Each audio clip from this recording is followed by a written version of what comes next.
2014 से देश में चुनावी ताकत कमजोर होने के बाद भी हर बार मीडिया के स्तर से कराए जाने वाली एग्जिट पोल डिबेट्स में मुखर होकर अपने बात रखने वाली कांग्रेस अब की बार ऐसा नहीं करने जा रही है। 1 जून की शाम आखिरी चरण का मतदान खत्म होने के बाद टीवी चैनल, सोशल और डिजिटल मीडिया प्लेटफॉर्म्स पर एग्जिट पोल बहस में कांग्रेस के प्रवक्ता नजर नहीं आने वाले।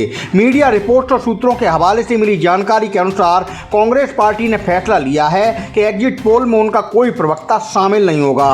पार्टी सूत्रों का कहना है कि 4 जून को होने वाली मतगणना के बाद देश की जनता का जनादेश सामने आ जाएगा और पार्टी जनादेश का सम्मान करते हुए उसे स्वीकार करेगी। दूसरी ओर फिर से पूर्ण बहुमत के साथ देश में मोदी सरकार बनने को लेकर सत्तारूढ़ भाजपा पूरी तरह आश्वस्त दिखाई दे रही है।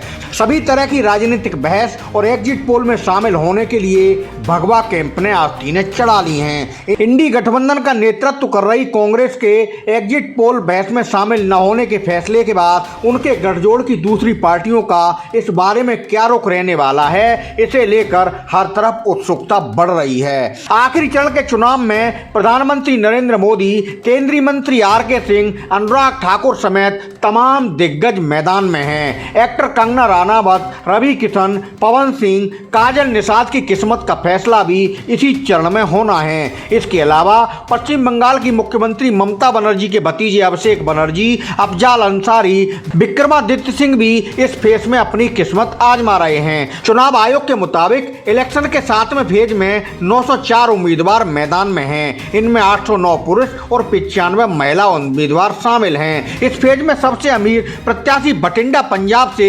उम्मीदवार हरसिमरत कौर बादल हैं। उनके पास 198 करोड़ रुपए की संपत्ति है। 542 लोकसभा सीटों के लिए छठे फेज तक 485 सीटों पर मतदान हो चुका है। 1 जून को आखिरी 57 सीटों पर वोटिंग होनी है। गुजरात में सूरत से भाजपा के उम्मीदवार रहे मुकेश दलाल निर्विरोध चुनाव जीत चुके हैं, इसलिए वोटिंग 542 सीटों पर ही हो रही है। बता दें कि 7वें और अंतिम चरण के लोकसभा चुनाव में 8 राज्यों और केंद्र शासित राज्यों की 57 सीटों पर वोटिंग होनी है। इसमें उत्तर प्रदेश की 13 सीटें, बिहार की 8, उड़ीसा की 6, झारखंड की 3, हिमाचल प्रदेश की 4, पश्चिम बंगाल की 9 और चंडीगढ़ की 1 सीट शामिल है। लोकसभा चुनाव 2024 के 7वें और अंतिम फेज में शनिवार 1 जून को 7 राज्यों और 1 केंद्र शासित प्रदेश की 57 सीटों पर मतदान कराया जाएगा।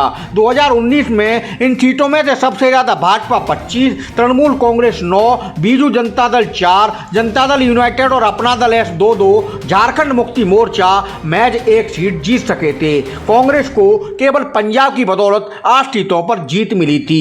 फिलहाल सबको इंतजार 4 जून को इलेक्ट्रॉनिक वोटिंग मशीनों का पिटारा खोलने का है, जब लोकतंत्र की सबसे बड़ी परीक्षा पास कर केंद्रीय सत्ता में चुनी हुई सरकार बनने का रास्ता साफ हो जाएगा। खबरची ब्यूरो की रिपोर्ट।